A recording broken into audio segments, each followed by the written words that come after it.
प्यारे दोस्तों, इस दुनिया में हर किस्म का इंसान होता है। यहाँ पर अल्लाह सबको आजमाता है। किसी को गरीबी देकर आजमाता है तो किसी को बहुत सारी दौलत देकर आजमाता है। इंसान अमीर हो या गरीब, उसे हमेशा अल्लाह को राज़ी रखने वाले काम करना चाहिए। इंसान का वक्त कब बदल जाए कुछ पता नहीं होता। आज की इस वीडियो में हम आपको ऐसी ही एक लड़की का सच्चा वाक़या बताने वाले हैं जिसकी किस्मत के सितारे रातों रात बदल गए। ये लड़की एक करोड़पति लड़के को इतनी ज़्यादा पसंद आ गई कि उसने इस लड़की के साथ फ़ौरन शादी कर ली और वो झोपड़ी में रहने वाली लड़की रातों रात अमीर बन गई। उसके बाद उस लड़की के साथ क्या हुआ, घर वालों ने उसके साथ कैसा सलूक किया, आगे हम आपको वीडियो में बताएंगे। लेकिन उससे पहले अगर आपने इस वीडियो को लाइक नहीं किया है तो वीडियो को लाइक करें। अगर आपने अभी तक हमारे यूट्यूब चैनल को सब्सक्राइब नहीं किया है तो चैनल को सब्सक्राइब करके बेल आइकन ज़रूर दबा दें।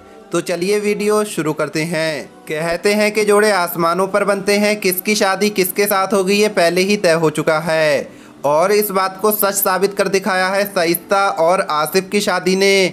झोपड़ी में रहने वाली एक गरीब घर की लड़की शाइस्ता और करोड़पति लड़के आसिफ की शादी के बारे में जानकर आप लोग सोचने पर मजबूर हो जाओगे कि जब किस्मत बदलती है तो आदमी रातों रात अमीर बन जाता है। दोस्तों, मध्य प्रदेश के जाबरा गांव में अब्दुल जब्बार और उसका परिवार बहुत ही ज़्यादा गरीबी की हालत में अपनी ज़िंदगी गुजार रहा था और गरीबी भी इतनी ज़्यादा थी कि अगर सुबह को खाना मिल जाता तो शाम का कुछ पता नहीं होता था, अगर शाम का खाना मिल जाता तो सुबह का भरोसा नहीं होता था। यानी ये परिवार इतनी ज़्यादा गुर्बत की ज़िंदगी जी रहा था कि इस परिवार के सर पर पक्की छत भी मौजूद नहीं थी। ये लोग झोपड़ी बनाकर अपनी ज़िंदगी गुजर बसर कर रहे थे। अब्दुल जब्बार की एक लड़की थी जिसका नाम शाइस्ता था। वो लड़की बहुत ज़्यादा नेक और इबादत गुजार थी। वो इस गरीबी की हालत में भी एक वक्त की नमाज भी नहीं छोड़ती थी, पूरे महीने के रोज़े रखती थी। यानी वो इतनी गरीबी की हालत में भी अल्लाह की इबादत करना नहीं भूलती थी। दोस्तों, इसी गांव के करीब एक गांव था जिसका नाम सुकेत है। उसमें एक आसिफ नाम का बिजनेसमैन लड़का रहता था। उसका पूरा परिवार बहुत ज़्यादा पैसे वाला था। आसिफ के घर वाले आसिफ का रिश्ता देख रहे थे। उनको किसी अच्छी और नेक लड़की की तलाश थी। वो ऐसी लड़की देख रहे थे जो उनके घर की बहू बन सके। दोस्तों, आसिफ की नानी का घर उसी गांव में था जहां पर शाइस्ता रहती थी। एक बार आसिफ अपनी अम्मी के साथ अपनी नानी के घर आया हुआ था। आसिफ की नानी के सामने वाले घर में शाइस्ता का परिवार एक झोपड़ी में रहता था। एक दिन आसिफ की अम्मी सुबह फजर की नमाज़ पढ़ने के लिए उठी। उसने अपनी छत से देखा कि सामने वाली झोपड़ी में एक लड़की फजर की नमाज़ अदा कर रही है। आसिफ की अम्मी उसको गौर से देखने लगी। ये लड़की कितनी नेक है जो इस गरीबी की हालत में भी अल्लाह की इबादत करना नहीं छोड़ रही है। उसके बाद आसिफ की अम्मी हर रोज़ उस लड़की को देखने लगी। वो लड़की उनको इतनी ज़्यादा पसंद आ गई कि उन्होंने इस बारे में अपने बेटे आसिफ से बात की। उसके बाद आसिफ ने भी उस लड़की को देखा। वो लड़की इतने अच्छे अखलाक वाली थी, नेक थी, परहेजगार थी, अल्लाह की इबादत करने वाली थी। 2-4 दिन देखने के बाद ही शाइस्ता आसिफ को पसंद आ गई।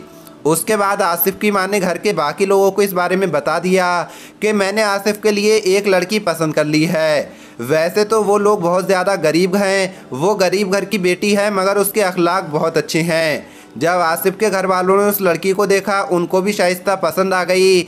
उसके बाद आसिफ के घर वाले शाइस्ता के माँ बाप के पास पहुँचे। आसिफ और शाइस्ता के रिश्ते की बात करने लगे। ये सुनकर शाइस्ता के घर वाले पहले तो बहुत ज़्यादा डर गए और सोचने लगे कि कहाँ ये करोड़पति आदमी और हम कहाँ झोपड़ी में रहने वाले लोग, कहीं ये हमारी बेटी के साथ कोई धोखा तो नहीं करने जा रहे हैं। इसलिए ये सोचकर उन्होंने इस रिश्ते से मना कर दिया।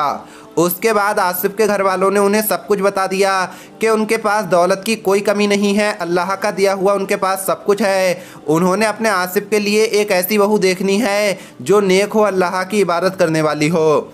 और ये हमने आपकी बेटी के अंदर देखा है, आपकी बेटी बहुत ज़्यादा नेक है, नमाज़ पढ़ने वाली है और अल्लाह की इबादत करने वाली है। इसलिए हमने आपकी बेटी को हमारे बेटे के लिए पसंद किया है।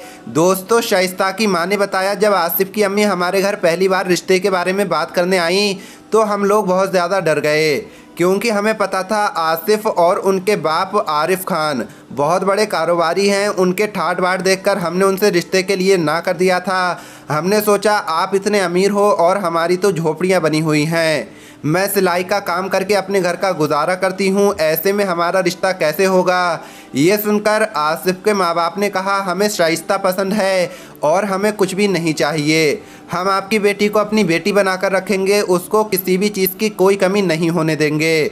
इस तरह से जब आसिफ के घर वाले बहुत ही ज़्यादा इसरार करने लगे तो फिर मुझे भी लगा कि ये लोग बहुत ज़्यादा नेक हैं, इन्हें धन दौलत रुपए पैसों से कोई मतलब नहीं है। इनको एक अच्छी बहू चाहिए, इनको अपने बेटे के लिए एक नेक दुल्हन चाहिए। उसके बाद हम भी इस रिश्ते के लिए राज़ी हो गए। उसके बाद जाबरा के पठान टोली में रहने वाले अब्दुल जब्बार की बेटी शाइस्ता की सगाई आरिफ खान के बेटे आसिफ खान के साथ हो गई। यानी आसिफ और शाइस्ता दोनों का रिश्ता तय हो गया। कुछ वक्त बाद आसिफ और शाइस्ता की शादी हो गई, जिसमें करोड़पति आसिफ हेलीकॉप्टर लेकर अपनी ससुराल पहुंचा और शाइस्ता को अपनी दुल्हन बनाकर हेलीकॉप्टर से रवाना हो गया। शाइस्ता ने बताया कि मैंने तो सपने में भी नहीं सोचा था कि इतने बड़े घर में मेरी शादी हो जाएगी, इतने अमीर आदमी से मेरा निकाह होगा। बस मुझे मेरे रब पर पूरा भरोसा था और मेरा ये मानना था कि अल्लाह मेरे हक़ में जो भी करेगा वो बेहतर करेगा और बेहतरीन करेगा। और आज अल्लाह ने मुझे सारी खुशियाँ दे दी हैं। खुदा ने मुझे बिन मांगे ही सब कुछ दे दिया है, सारे जहां की खुशियां अता कर दी हैं। दोस्तों, सुकेत में रहने वाले आसिफ खान का निकाह कुछ दिनों पहले ही शाइस्ता के साथ हुआ है। इस गांव में ये पहला मौका था जब दूल्हा अपनी दुल्हन को लेने हेलीकॉप्टर लेकर पहुंचा था। ये देखने के लिए आसपास के लोग दूर दूर से वहां पहुंचे और देखने वालों को तो यकीन ही नहीं हुआ कि झोपड़ी में रहने वाली लड़की को कोई दूल्हा हेलीकॉप्टर से दुल्हन बनाकर ले जा सकता है। मगर आसिफ और उसके घर वाले बहुत नेक थे। भले ही वो दौलतमंद थे, उनके पास बहुत सारा पैसा था, लेकिन वो भी अल्लाह और उसके रसूल सल्लल्लाहु ताला अलैहि वसल्लम की फरमाबरदारी करने वाले थे। और उनको अपने नबी हुजूर सल्लल्लाहु ताला अलैहि वसल्लम का ये फरमान भी याद था कि आप सल्लल्लाहु ताला अलैहि वसल्लम ने फरमाया, औरतों से तुम उनकी खूबसूरती की वजह से शादी ना करो, हो सकता है उसका हुस्न तुम्हें बर्बाद कर दे, और ना ही तुम उसकी दौलत की वजह से शादी करो, हो सकता है उसकी दौलत तुम्हें गुनाहों में धकेल दे, बल्कि तुम किसी दीनदार इबादत गुजार लड़की के साथ शादी करो और कामयाब हो जाओ। मगर मेरे प्यारे दोस्तों, आजकल तो ये चीज़ कम देखी जाती है। आजकल तो मालो दौलत देखी जाती है या फिर लड़की की खूबसूरती देखी जाती है। इसी वजह से आपने देखा होगा कि शादी के कुछ दिनों बाद ही मियाँ बीवी में लड़ाई झगड़े शुरू हो जाते हैं और फिर बात तलाक तक पहुंच जाती है। ये इसलिए होता है कि हम लड़की में दीनदारी नहीं देखते हैं, हम उसकी खूबसूरती या अमीरी देखकर शादी करते हैं, जिसका खामियाजा हमें बाद में भुगतना पड़ता है। इसलिए हमें हमारे प्यारे नबी हज़रत मोहम्मद मुस्तफ़ा सल्लल्लाहु ताला अलैहि वसल्लम के फरमान पर अमल करते हुए नेक और दीनदार लड़की के साथ निकाह करना चाहिए। यही हमारे और आपके लिए बेहतर है। प्यारे दोस्तों, आज की इस वीडियो में इतना ही। मिलेंगे अगली वीडियो में। अल्लाह हाफिज़।